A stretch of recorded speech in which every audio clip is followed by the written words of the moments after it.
దివ్యవాణి ప్రేక్షకులకు శుభాభివందనములు. క్రీస్తే పునాదిగా అనే కార్యక్రమానికి మిమ్మల్ని అందరినీ కూడా ఆహ్వానిస్తున్నాం. మనము వాక్యం వినబోయే ముందు ఈ చిన్న ప్రార్థన ద్వారా మన దేవాతి దేవుని ఆరాధిద్దాం. ఒకవేళ మీరు అనేక పనులలో నిమగ్నమై ఉంటే ఈ సమయంలో దేవుడి సన్నిధిలో కూర్చుందాం. చిన్న పాట ద్వారా మన దేవాతి దేవుని ఆరాధిద్దాం.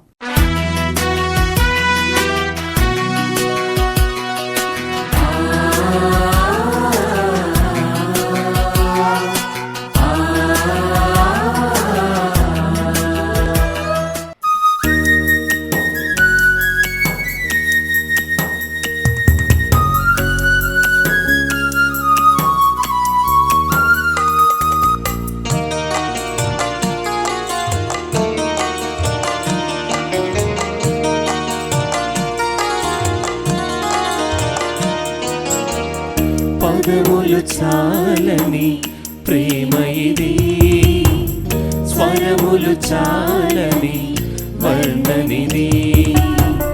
పదములు చాలని ప్రేమ ఇది, స్వరములు చాలని వర్ణనిది.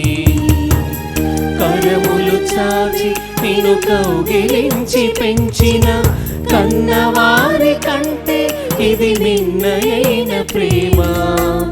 వారికి సహితము కన్న ప్రేమ. ప్రేమ ఇది యేసు ప్రేమ. ప్రేమ ఇది తండ్రి ప్రేమ. ప్రేమ ఇది ప్రాణమిచ్చిన ప్రేమ, కలువరి ప్రేమ. పదములు చాలని ప్రేమ ఇది, స్వరములు చాలని వర్ణనిది. పదములు చాలని ప్రేమ ఇది, స్వరములు చాలని వర్ణనిది.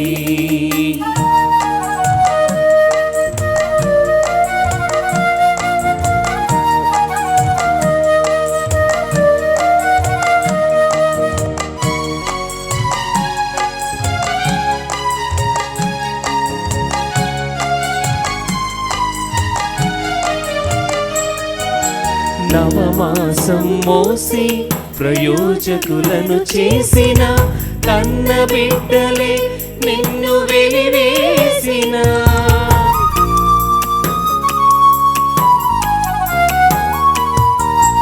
నవమాసం మోసి ప్రయోజకులను చేసిన కన్న బిడ్డలే నిన్ను వెలివేసిన.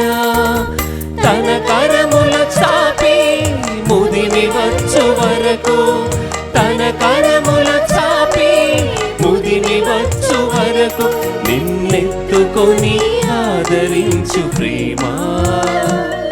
ఆవేదనంత తొలగించడి ప్రేమ. ప్రేమ ఇది యేసు ప్రేమ. ప్రేమ ఇది తండ్రి ప్రేమ.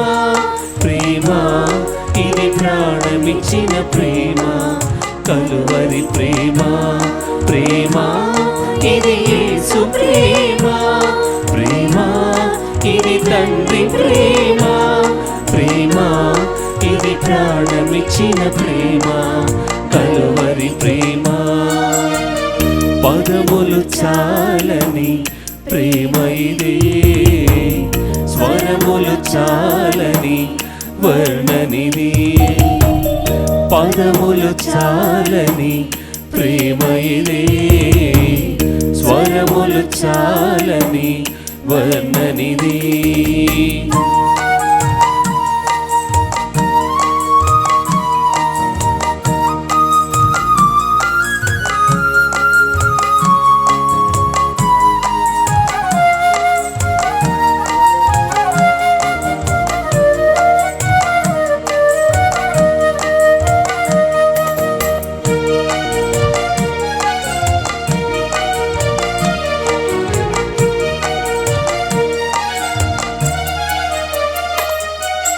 మేలులెన్నో పొంది ఉన్నత స్థితికి ఎదిగిన స్నేహితులే హృదయాలు గాయపరచగా,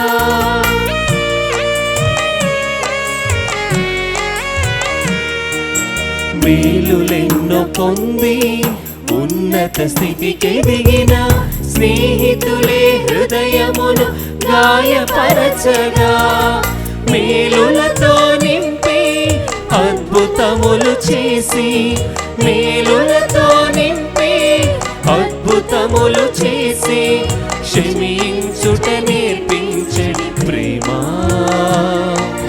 శాంతితో నిన్ను నడిపించడి ప్రేమ ప్రేమ ఇది యేసు ప్రేమ ప్రేమ ఇది తండ్రి ప్రేమ ప్రేమ ఇది ప్రాణమిచ్చిన ప్రేమ కలువరి ప్రేమ ప్రేమ ఇది యేసు ప్రేమ ప్రేమ ఇది తండ్రి ప్రేమ ప్రేమ ఇది ప్రాణమిచ్చిన ప్రేమ కలువరి ప్రేమ పదములు చాలని ప్రేమ ఇది స్వరములు చాలని వర్ణనిది పదములు చాలని ప్రేమ ఇది స్వరములు చాలని వర్ణనిది కరములు చాచి నిన్ను కౌగలించి పెంచిన కన్నవారి కంటే ఇది మిన్నయైన ప్రేమ వారిని సహితము కన్న ప్రేమ ప్రేమ ఇది యేసు ప్రేమ ప్రేమ ఇది తండ్రి ప్రేమ ప్రేమ ఇది ప్రాణమిచ్చిన ప్రేమ కలువరి ప్రేమ ప్రేమ ఇది యేసు ప్రేమ ప్రేమ ఇది తండ్రి ప్రేమ ప్రేమ ఇది ప్రాణమిచ్చిన ప్రేమ కలువరి ప్రేమ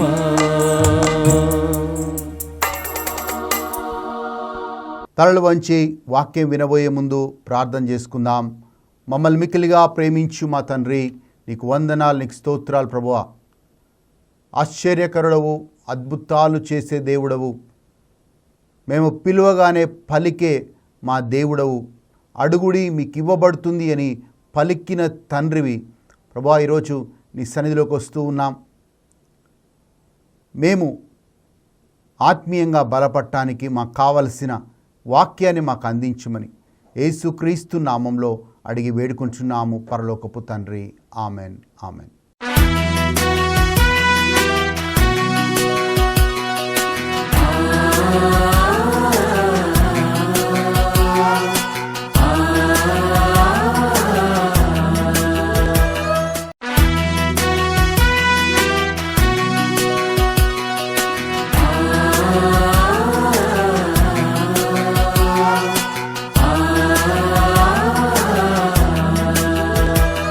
ఈరోజు మనం యోషువ గ్రంథం 6వ అధ్యాయం ఎరికో పట్టణం గురించి మనం ధ్యానించబోతున్నాం. మనందరికీ తెలిసిన విషయం, మోషే తర్వాత దేవుడు యెహోషువను ఎన్నుకున్నాడు. యెహోషువకు ఒక వాగ్దానము దేవుడు ఇస్తూ ఉన్నాడు.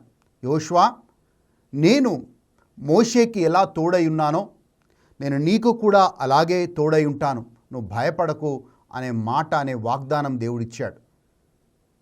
కొద్దిసేపు యెహోషువ భయపడినా, దేవుడు ఎలాగైతే మోషేతో ఉన్నాడో నాతో కూడా ఉంటాడని ధైర్యముతో ఆ ఇజ్రాయెల్ ప్రజల్ని ఆయన నడిపిస్తూ ముందుకు వెళ్తూ ఉన్నాడు. ఆ క్రమములోనే, ఆ వాగ్దాన భూమికి వెళ్తున్న క్రమములోనే యెహోషువ ఇంకా ఇజ్రాయెల్ ప్రజలందరూ కూడా ఎరికో పట్టణము దగ్గరికి వస్తూ ఉన్నారు. ఆ పట్టణము చాలా పెద్ద పట్టణము, కానీ ఆ పట్టణము చుట్టూ ఒక ప్రాకారపు గోడలు ఉన్నాయి. దానే ఎరికో గోడలు అని అంటాం మనం. ఈ ఎరికో గోడలు చాలా పటిష్టంగా కట్టబడ్డాయి. ఆ పటిష్టంగా కట్టబడ్డ ఆ యొక్క ఎరికో గోడలని ఇజ్రాయెల్ ప్రజలు ఏమీ చేయలేకపోయారు. దాన్ని కూలగొట్టలేకపోయారు, కనీసం దాని తాకను కూడా తాకలేకపోయారు. ఎందుకంటే అంత బలముగా, అంత మంచిగా ఆ గోడలు కట్టబడ్డాయి. యెహోషువ దేవుడి దగ్గర ప్రార్థన చేస్తా ఉన్నాడు, ప్రభువా ఏం చేయాలి అన్నప్పుడు యెహోషువకి దేవుడు ఒక మంచి సలహాని చెప్తూ ఉన్నాడు. యెహోషువ 6 రోజులు మీరందరూ కూడా ఆ పట్టణము చుట్టూ మౌనంగా తిరగాలంటున్నాడు. ఇజ్రాయెల్ ప్రజలు అలాగే 6 రోజులు ఆ ఎరికో పట్టణము ఆ గోడపు చుట్టూ 6 రోజులు వాళ్ళు తిరుగుతున్నారు మౌనంగా ప్రార్థన చేస్తూ. చివరిగా దేవుడు చెప్పాడు, ఆ 7వసారి మీరందరూ గట్టిగా బూరలు ఊదుతూ కేకలు వేసి దేవుని స్తుతించండి అని చెప్తా ఉన్నాడు. ఆ 7వసారి వాళ్ళ గోడల చుట్టూ తిరుగుతూ ఆ ప్రాంతానికి అయిపోయినప్పుడు గట్టిగా వాళ్ళు కేకలు వేస్తున్నారు, గట్టిగా దేవుని స్తుతిస్తూ ఉన్నారు, గట్టిగా ఆ బూరలు ఊదుతున్నారు. వెంటనే వాళ్ళ ఆశ్చర్యపడే విధంగా ఆ గోడలన్నీ కూడా ఎరికో గోడలన్నీ కూడా నేలమట్టం అయిపోవటం ఇజ్రాయెల్ ప్రజలు చూస్తూ ఉన్నారు. ఇది దేవుడు చేసిన గొప్ప అద్భుతం. అంత బలంగా ఉన్న ఆ గోడలు కనీసం ముట్టుకోకుండానే దేవుడి శక్తి వల్ల, ప్రార్థనా శక్తి వల్ల ఇజ్రాయెల్ ప్రజలందరూ కూడా దేవుని మాటకి విధేయించటం వల్ల, దేవుడు చెప్పినట్లు చేయడం వల్ల వాళ్ళు ఆ యొక్క అద్భుతాన్ని చూశాడు. చూడండి, ఇక్కడ 2 విషయాలు మనం గమనిస్తాం. కొన్ని విషయాలు మన జీవితంలో అర్థం కావు. ఇది ఎందుకు చేయాలి, నేను దేవుడు చెప్పినంత మాత్రాన చేయాలియా? మనం చాలాసార్లు అవిధేయతలో జీవిస్తాం. ఒకవేళ ఆ రోజు ఇజ్రాయెల్ ప్రజలు కావచ్చు, యెహోషువ కావచ్చు, ఈ గోడ చుట్టూ మేము తిరుగుతే ఏమవుతుంది, 7 రోజులు ఎందుకు తిరగాలి, 7వ రోజు 7 సార్లు ఎందుకు తిరగాలి అని ఇలా వాళ్ళు దేవుడితో సంభాషణ చేసి ఉంటే, వాళ్ళలో వాళ్ళు మాట్లాడుకొని అవిధేయతలో వాళ్ళు ఉండుంటే వాళ్ళకి ఏ అద్భుతం వాళ్ళు చూసేవాళ్ళు కాదు. సింపుల్గా వాళ్ళు దేవుడు యెహోషువకి ఏం చెప్పాడో, యెహోషువ ఇజ్రాయెల్ ప్రజలకు ఏం చెప్పాడో అందరూ విధేయించారండి. ఏ మాట అడగకుండా, ఏ ప్రశ్న అడగకుండా వాళ్ళు విధేయించారు కాబట్టి ఆ రోజు అద్భుతము చూశారు. ఈరోజు చాలామంది ఎందుకు వాళ్ళ జీవితాల్లో అద్భుతము చూడరు అంటే, దేవుడు చెప్పినట్లుగా చేయటానికి మనం ఇష్టపడం. మన జీవితాల్లో కానాపల్లె వివాహాన్ని చూస్తాం. కానాపల్లె వివాహంలో కూడా అక్కడ ద్రాక్షారసం అంతా అయిపోయింది. ద్రాక్షారసం అయిపోయినప్పుడు అక్కడ వాళ్ళకు సందేశం వస్తుంది సేవకులందరికీ కూడా, ఆ ఖాళీ బాణలన్నిట్లలో నీళ్లు నింపండి అని. వాళ్ళు ఒకవేళ అడిగిండొచ్చు, ఈ యొక్క ద్రాక్షారసముతో నింపబడిన వాడబడిన ఈ యొక్క బాణల్లో, ఈ ద్రాక్షరస బాణల్లో నీళ్ళెందుకు నింపాలి అని వాళ్ళు ప్రశ్నించుండొచ్చు. కానీ సేవకులు ఎక్కడ కూడా ప్రశ్నించలేదండి. వాళ్ళు చెప్పబడినట్లుగా వాళ్ళు చేశారు. యేసు ప్రభు నీటిని ద్రాక్షరసంగా మార్చాడు. వాళ్ళందరికీ ఆశ్చర్యం. మన జీవితంలో అద్భుతాలు చూడాలి అంటే దేవుని మాటకి మనం విధేయించే వాళ్ళుగా ఉండాలి. దేవుని మాటకి మనం లోబడేవారుగా ఉండాలి. ఈరోజు లెంట్ దినాల్లో ఉన్నాం. మనందరము కూడా వాక్యాన్ని వింటూ ఉన్నాం, ప్రార్థనలు చేస్తూ ఉన్నాం. కానీ విధేయతకు వచ్చేసరికి మనము దేవుని వాక్యాన్ని నమ్మడం లేదు. ఆ నమ్మిన వాక్యాన్ని మనము పాటించటం లేదు, విధేయించడం లేదు. కనుక మనం అద్భుతాలు చూడలేకపోతున్నాం. ఈరోజు జీవితంలో అద్భుతం జరగాల, నీ కుటుంబంలో అద్భుతం నువ్వు చూడాలా, దేవుని మాటకి విధేయించడం నేర్చుకోవాలి. కొన్నిసార్లు ఆ దేవుని మాట మన మైండ్కి అర్థం కాదు. అనేక ప్రశ్నలు వస్తాయి, నేను ఇలా ఎందుకు చేయాలి?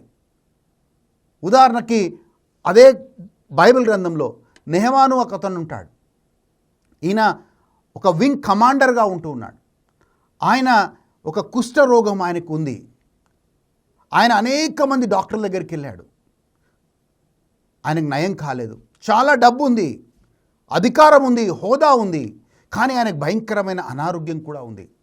ఆమెకు ఒక అమ్మాయి ఎవరో చెప్పారు, అయ్యా ఆ ఇజ్రాయెల్లో ఒక ప్రవక్త ఉంటాడు, మీరు ఆయన దగ్గరికి వెళ్తే మీరు స్వస్థత పొందుతారు అని.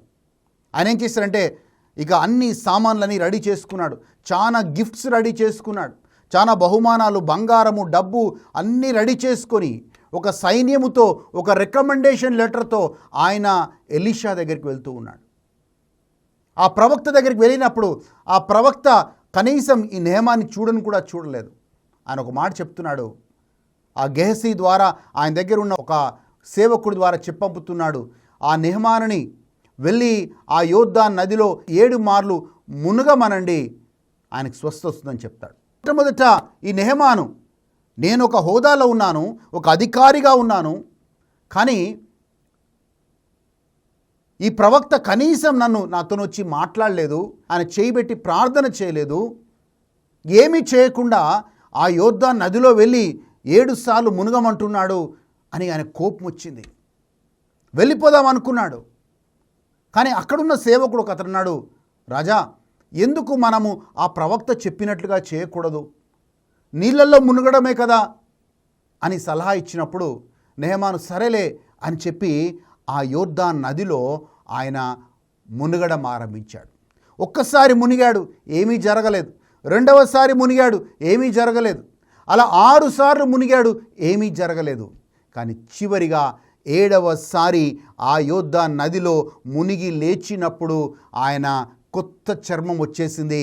ఆయన శరీరంలో నుంచి కంప్లీట్గా ఆ యొక్క అనారోగ్యం వెళ్ళిపోయింది. ప్రియమైన వారలారా, ఆయనకు భయంకరమైన రోగం ఉంది. కానీ ఆ టైంలో ఆ ప్రవక్త చెప్పింది దేవుని మాటగా ఆయన నమ్మి ఆయన విధేయించి ఆ యొక్క యోర్దాను నదిలో మునిగినప్పుడు ఆయన జీవితంలో అద్భుతం చూశాడు. ఈరోజు చాలామంది క్రైస్తవులు దేవుని వాక్యాన్ని వింటాం, కానీ దాని ఆచరణలో మనం పెట్టాం. ప్రియమైన వారలారా, వినుట వల్ల విశ్వాసం పెరుగుతుంది, కానీ విధేయించటం వల్ల ఆశీర్వదించబడతాం. విధేయత ఆశీర్వాదాన్ని తీసుకొని వస్తుంది, విధేయత అద్భుతాన్ని తీసుకొని వస్తుంది. ఆయన ఆశ్చర్యపోయి ఎస్, నాకు ఈ అద్భుతము జరిగింది, నేను విధేయించాను కనుక అద్భుతము జరిగిందని ఆయన దేవుణ్ణి స్తుతించాడు. మన మైండ్కి అనేకసార్లు ఇలా ఎందుకు చేయాలి అని మనకి అనేక ప్రశ్నలు మనకు వస్తాయి.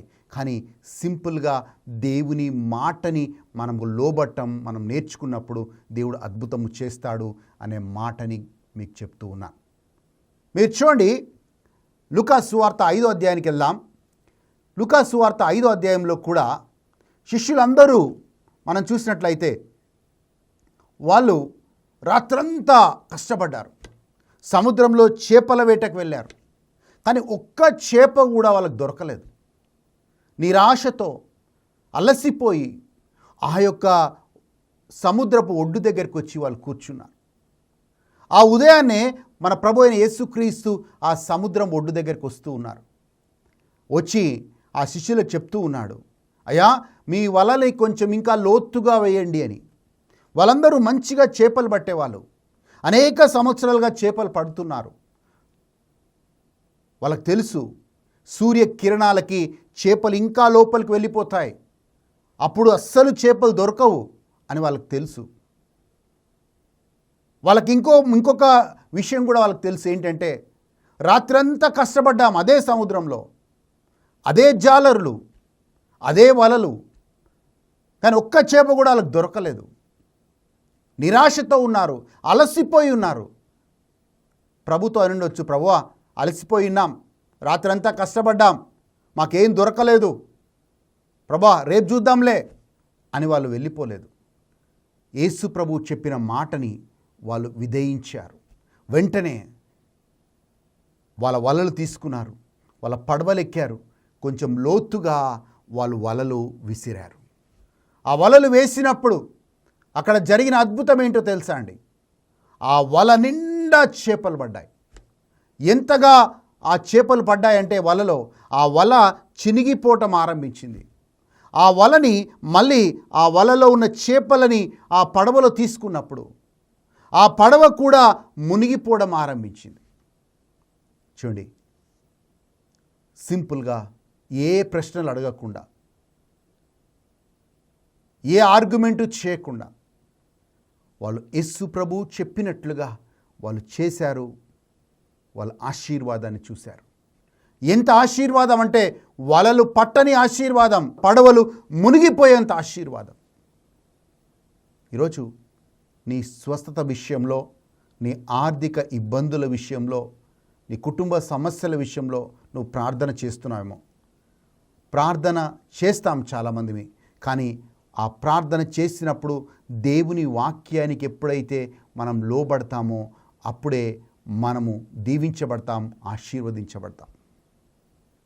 బైబిల్లో మాట మనం చదువుతాం, ప్రభువా నా పాపములు క్షమించు అని మనం ప్రార్థన చేస్తామండి చాలాసార్లు. కానీ బైబిల్లో ఇంకో మాట ఉంటుంది, ఏంటంటే మేము ఇతరుల పాపములు క్షమించినప్పుడు అయ్యా తండ్రి మా పాపములని నీవు క్షమించు అనే మాట రాయబడి ఉంటుంది. మనం చాలాసార్లు పాప సంగీతం చేస్తాం, దేవుని క్షమాపణ అడుగుతాం. కానీ బైబిల్ ఏం చెప్తుందంటే ఎవరైతే ఇతరుల పాపమును క్షమిస్తారో తండ్రి వాళ్ళ పాపమును క్షమిస్తాడు.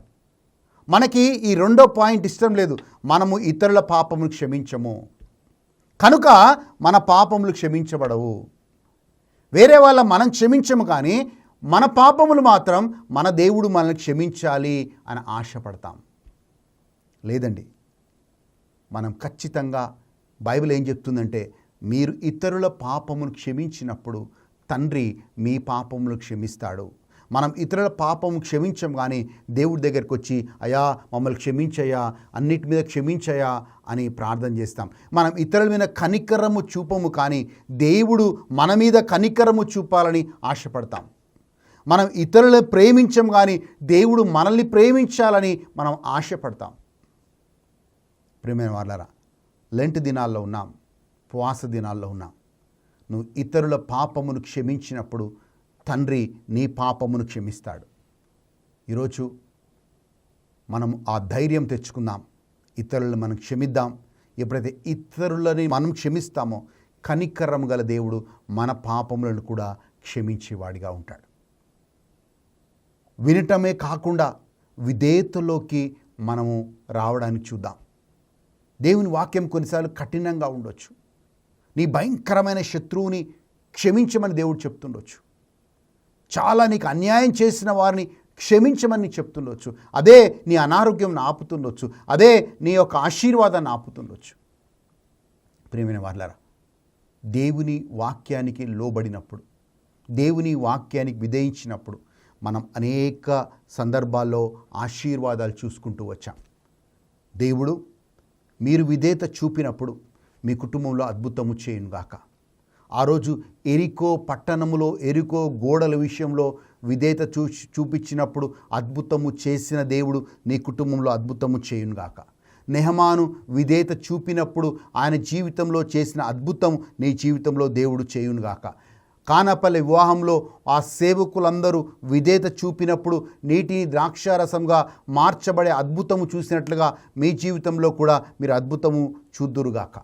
అలాగే శిష్యులందరూ కూడా ఆ యొక్క సముద్రములో వాళ్ళ వలలి లోతుగా వేయమన్నప్పుడు లోతుగా వేసి విధేయించి లోతుగా వేసి ఆశీర్వదించబడ్డట్టు మీరు కూడా ఆశీర్వదించబడుదురుగాక. మనము ప్రార్థన చేసుకునే ముందు ఒక్కసారి ఆత్మ పరిశీలన చేసుకుందాం. నేను వాక్యం వింటూ వస్తున్నాను కొన్ని సంవత్సరాలుగా, కానీ నేను విధేయిస్తున్నానా? నేను విధేయించకపోవడం వల్లనే నేను ఆశీర్వాదం కోల్పోతున్నాను. మనం విధేయతలోకి వద్దాం. మన జీవితంలో ఉన్న ఆశీర్వాదాన్ని, అద్భుతాన్ని, స్వస్థతని మనం పొందుకుందాం. ఈ పాటని ప్రార్థనగా మార్చుకొని మన అవిధేయతనంతా కూడా యేసయ్యకి సమర్పిద్దాం. ఎక్కడెక్కడ విధేయించాలో ప్రభువా నాకు నేర్పించు అని అడుగుదాం. ఎప్పుడైతే నువ్వు అడుగుతావో దేవుడు నీకు ఒక మార్గాన్ని చూపిస్తాడు.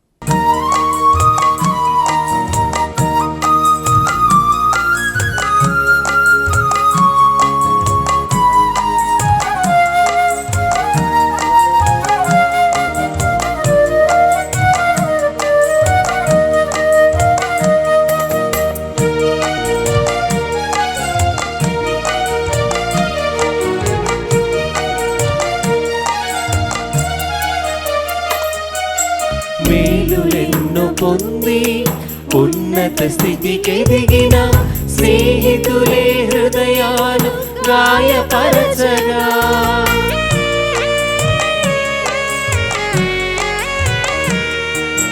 మేలులెన్నో పొంది ఉన్నత స్థితికి ఎదిగిన స్నేహితులే హృదయమును గాయపరచగా, మేలులతో నింపి అద్భుతములు చేసి మేలులతో నింపి అద్భుతములు చేసి క్షమించుట నేర్పించడి ప్రేమ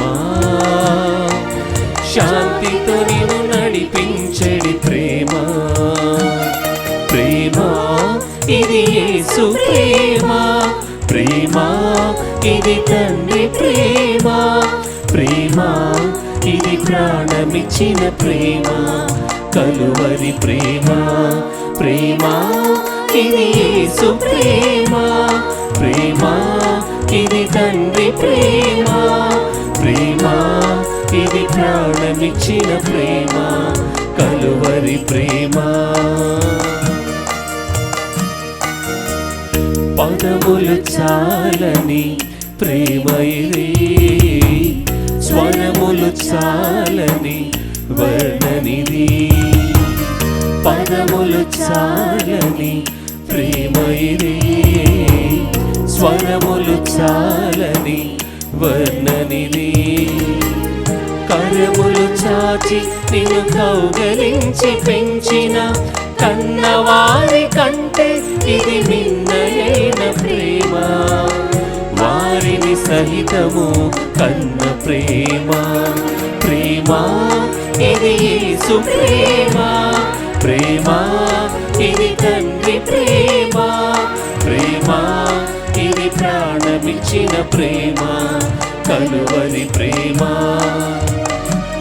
ప్రేమ ఇది యేసు ప్రేమ ప్రేమ ఇది తండ్రి ప్రేమ ప్రేమ ఇది ప్రాణమిచ్చిన ప్రేమ కలువరి ప్రేమ